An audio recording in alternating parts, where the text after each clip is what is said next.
In a quiet suburb of Cleveland, Ohio, where the streets were lined with century-old oak trees and the days passed with the measured cadence of a small town, there was once a man named Raymond Ray Collins.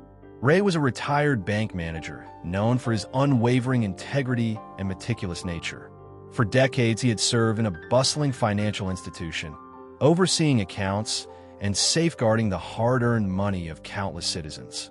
Now, in his twilight years, he lived a life of routine and solitude, a life defined by quiet mornings, slow walks through the park, and evenings spent lost in memories of a career marked by responsibility and honor. Yet beneath the calm exterior of Ray's post-retirement existence, fate was quietly preparing to shatter his carefully constructed world. One chilly autumn evening, as a low-hanging fog crept through the quiet streets, a knock echoed at his modest front door. Ray, always the gentleman despite his age, answered with a cautious curiosity. Standing on his doorstep was a man in his early 30s with troubled eyes, disheveled hair, and an air of desperate determination. The stranger introduced himself as Eric Lawson, a man whose life had been marked by hardship, betrayal, and the crushing weight of debt. Eric's voice trembled as he explained that he was in dire straits, deep in trouble with dangerous people who owed him money, with no one left to turn to.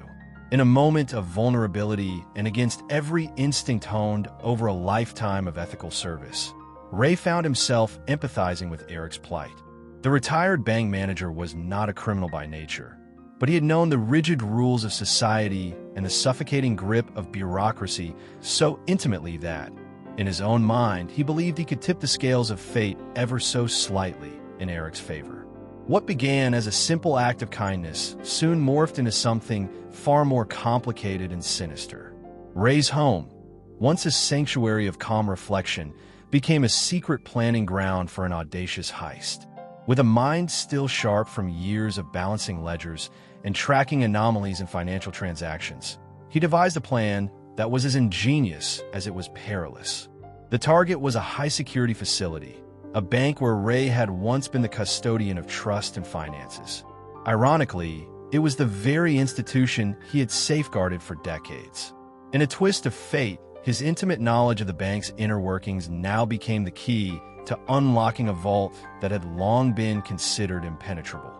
Over the next few weeks, Ray met clandestinely with Eric in dimly lit parking garages and deserted alleyways.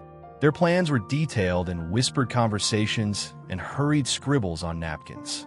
Eric, driven by desperation, agreed to take on the role of the getaway driver and lookout. Yet, as the plot thickened, a third person emerged from the shadows. Veronica Mills, a former security consultant whose career had been ruined by a scandal she never fully understood. Veronica had been forced into a life of obscurity after being blacklisted from her profession. Her path crossed with Eric's one rainy night when she, too, found herself on the wrong side of fate, desperate for a fresh start.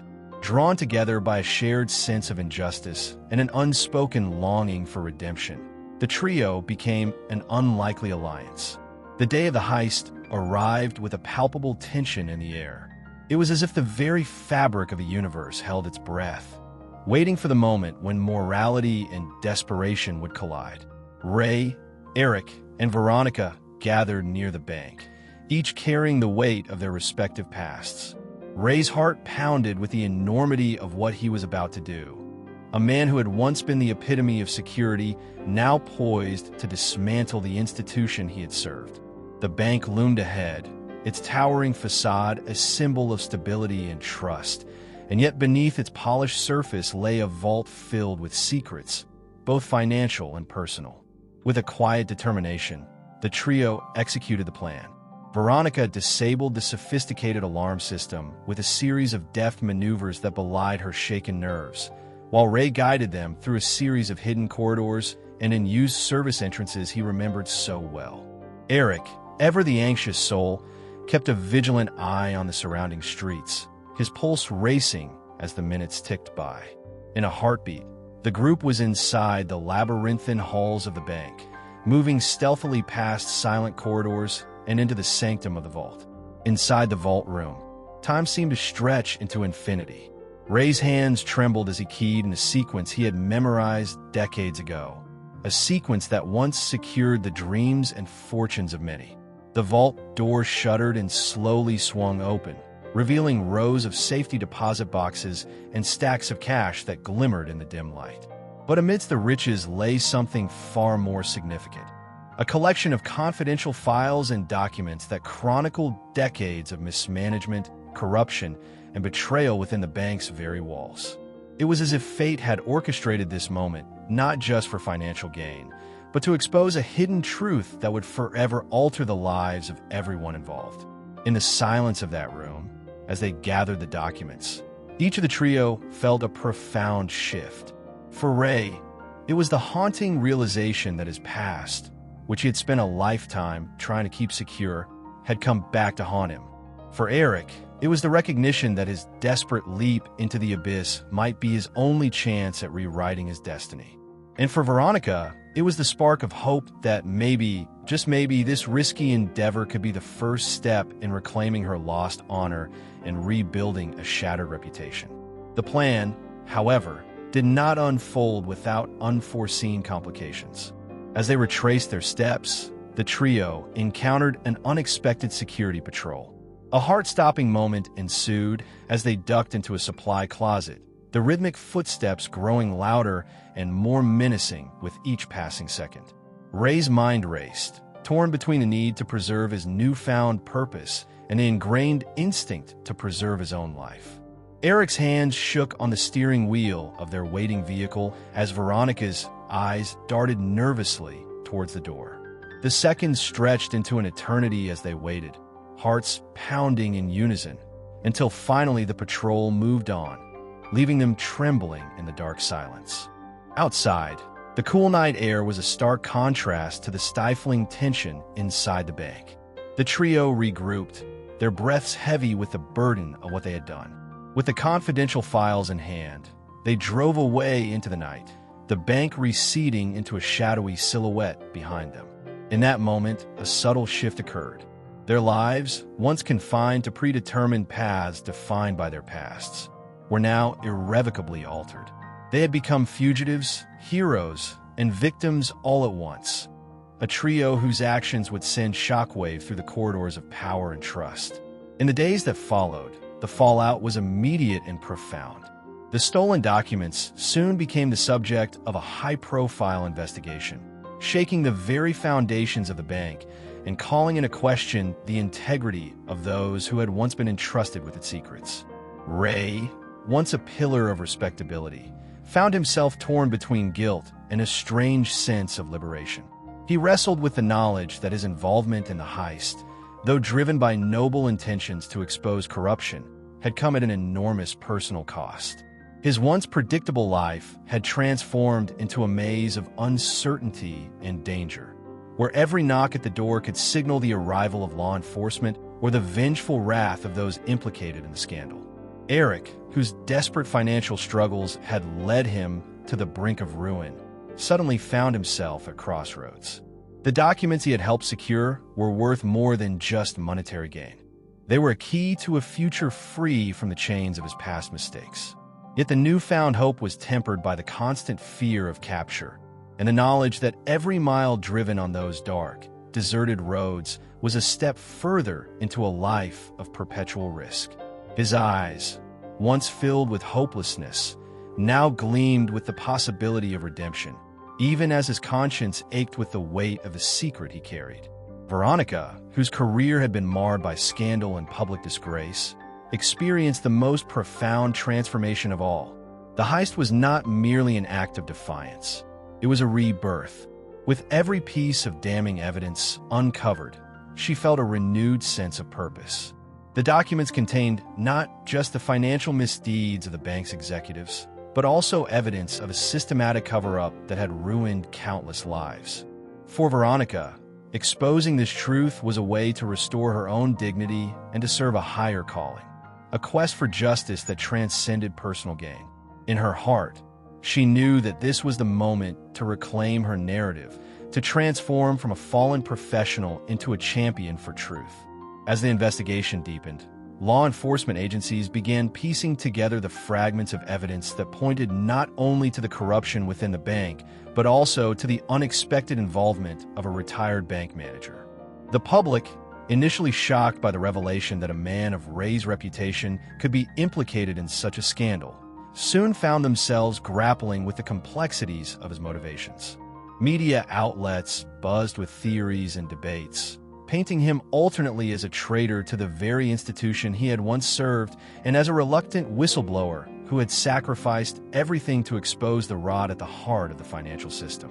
In hushed tones across town, citizens speculated about the true nature of the heist. Some believed it was the desperate act of a man pushed to the brink by systemic corruption, while others saw it as a calculated move to undermine a corrupt establishment. Every retelling of the events added layers of ambiguity and suspense, deepening the mystery around the trio and their roles.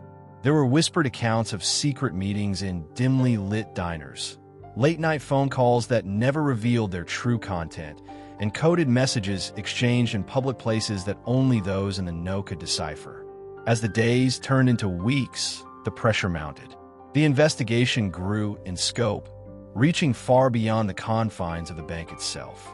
Detective Lisa Monroe, a seasoned investigator with a reputation for unraveling complex financial crimes, became the linchpin in the case.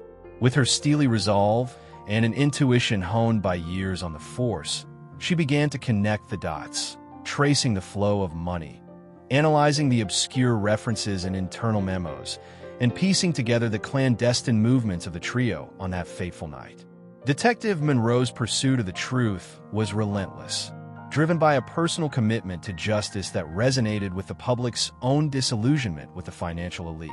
Every step Detective Monroe took brought her closer to uncovering the intricate web of betrayal and deceit. She interviewed former bank employees, scrutinized security footage, and even reached out to anonymous informants whose cryptic messages hinted at a scandal far larger than anyone had imagined.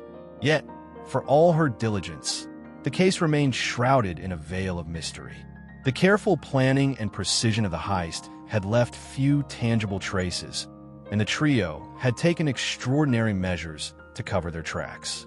As the investigation neared a critical juncture, it became increasingly clear that the lives of Ray, Eric, and Veronica were about to be thrust into the spotlight, their destinies forever intertwined with the unyielding quest for truth. Amid the swirling chaos, Ray's inner turmoil reached a fever pitch.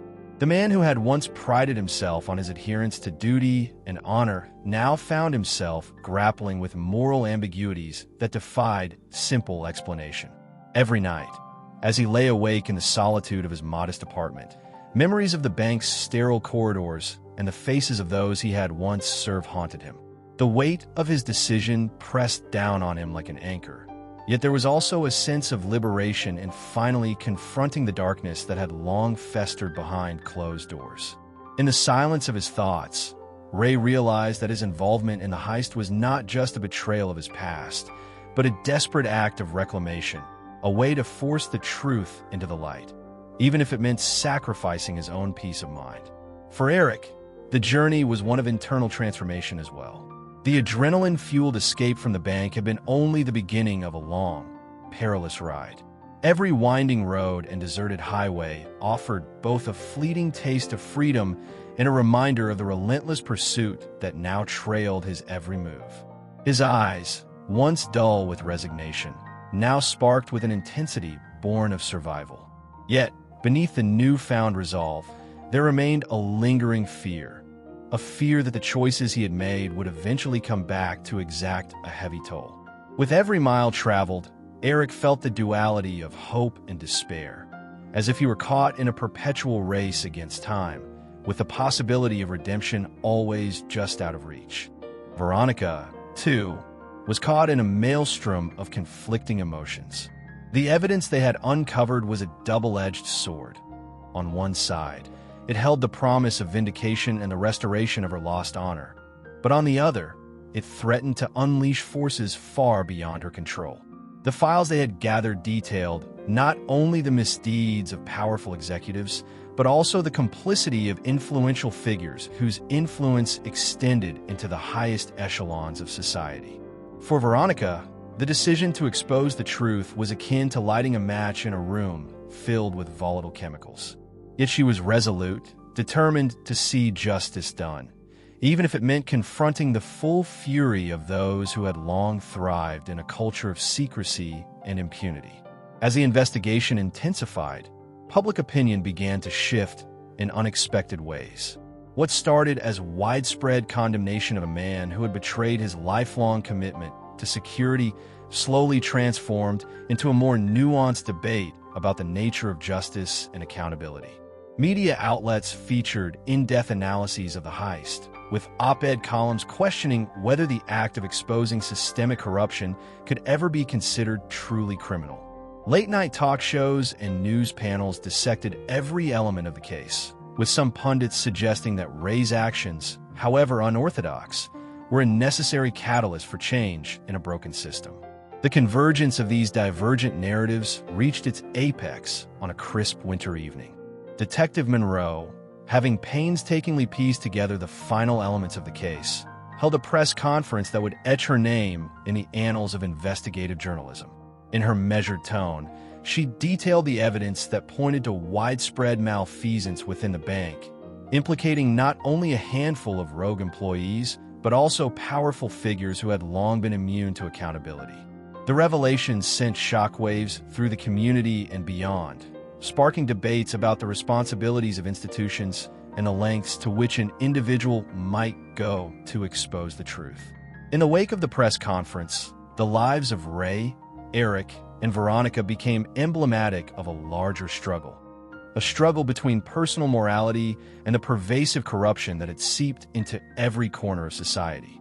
Ray, once lauded as a paragon of reliability, was now seen by some as a whistleblower whose actions had forced an industry to reckon with its own failings. Eric, whose desperate bid for survival had set in motion a chain of events that shook the very foundations of the financial world, found himself at a crossroads between further descent into criminality and the tantalizing promise of a life rebuilt on honesty and courage. In Veronica, whose journey from disgrace to redemption had captured the public's imagination, emerged as a symbol of resilience, a reminder that even the most broken among us could, in time, reclaim their honor and spark meaningful change. Yet, as the dust settled and the initial frenzy of media attention began to wane, the trio was left to grapple with the personal costs of their actions. Their paths, once converging in a moment of shared desperation, now diverged in ways they could never have anticipated. Ray retreated into a quiet isolation, haunted by the memories of a life that had been both honorable and tragically compromised. His days were filled with quiet introspection, punctuated by the occasional letter from a former colleague or a stranger moved by his courage. Despite the public's newfound fascination with his story, Ray could not shake the feeling that his legacy was forever tarnished by the choices he had made. Eric, determined to forge a new identity in the aftermath of his past transgressions, began to work quietly with community organizations dedicated to financial literacy and support for those caught in the vortex of economic despair. His transformation from a desperate fugitive into a mentor for at-risk youth was met with skepticism by some, yet those who truly knew him saw in his eyes a glimmer of hope, a resolve to rewrite the narrative of his life through acts of service and restitution. Every day, as he navigated the treacherous terrain of his new existence, Eric battled the lingering specter of guilt, even as he strove to create a better future for himself and those around him. Veronica, now widely regarded as a crusader for justice, immersed herself in efforts to reform the very institutions that had once cast her aside. She partnered with investigative journalists, legal advocates, and community leaders to launch initiatives aimed at promoting transparency and accountability in the financial sector. In public forums and quiet meetings alike, she shared her story with a raw honesty that resonated deeply with an audience eager for change. Yet beneath the surface of her outward determination lay a personal struggle, a battle to reconcile the fierce drive for vindication with the scars of betrayal and isolation that had once defined her life. Throughout all of these turbulent developments, the city of Cleveland itself seemed to undergo a transformation. The scandal that had erupted in the wake of the heist served as a catalyst for broader conversations about the responsibilities of power, the need for systemic reform, and the possibility of redemption for even the most flawed individuals. In smoky back rooms of local diners, in the hushed exchanges between community activists, and in the reflective soliloquies of those who had been touched by the scandal, the story of Ray, Eric, and Veronica became a cautionary tale, a narrative woven with threads of ambition, regret, hope, and the unyielding pursuit of truth. As months turned into years, the ripples of that fateful night continued to be felt. The bank, once a fortress of impunity, was forced to confront its past misdeeds in a series of sweeping reforms and legal battles. New leadership emerged, determined to rebuild trust from the ground up. Detective Monroe's investigation paved the way for further inquiries into the financial sector, uncovering layers of corruption that had been meticulously concealed behind a facade of respectability. And in the hearts and minds of the citizens, the memory of a retired bank manager who had dared to challenge a corrupt system endured as a symbol of both the fragility and the resilience of the human spirit. Yet, even as society began to heal and reform, the personal toll on the trio remained a poignant reminder that the price of truth was often steep. Ray's nights were haunted by dreams of endless corridors and locked vaults, a subconscious echo of a life spent safeguarding secrets only to see them unravel in a single, fateful moment.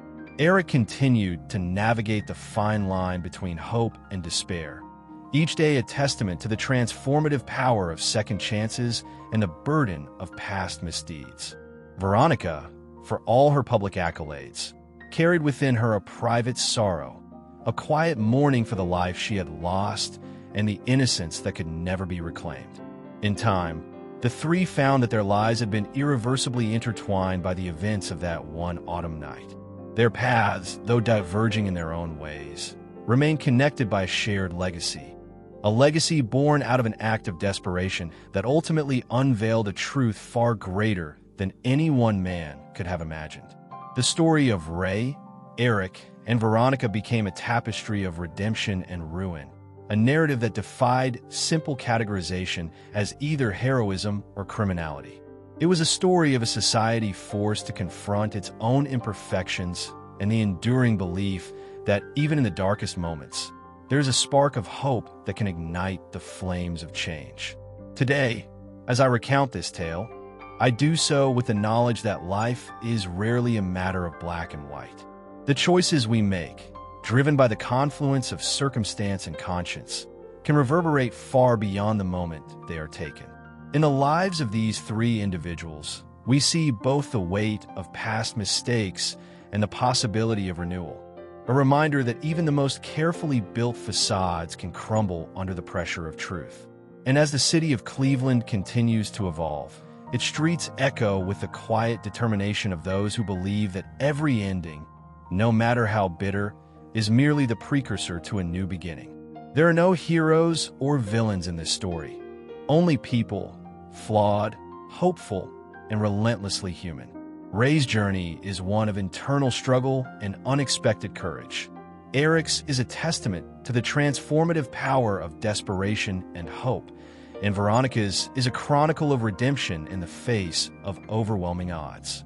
Together, they remind us that sometimes, in the most unexpected moments, life takes a turn that challenges us to redefine what is right, what is just, and what it means to truly live with integrity.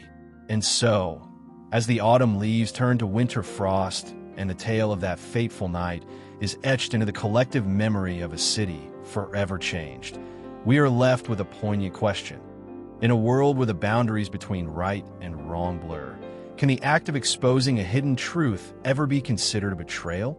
The answer, like the winding roads of fate, remains a mystery that continues to unfold with every whispered conversation, every clandestine meeting in the dead of night, and every heartbeat that dares to hope for a brighter, more just future. In sharing this story, I invite you to ponder the delicate balance between duty and conscience, between the security of the known and the uncertainty of transformation. The narrative of a retired bank manager and a fateful heist is not merely a tale of crime and consequence. It is a testament to the enduring human spirit and the belief that even in our darkest moments, there exists the potential for light, redemption, and a future reimagined.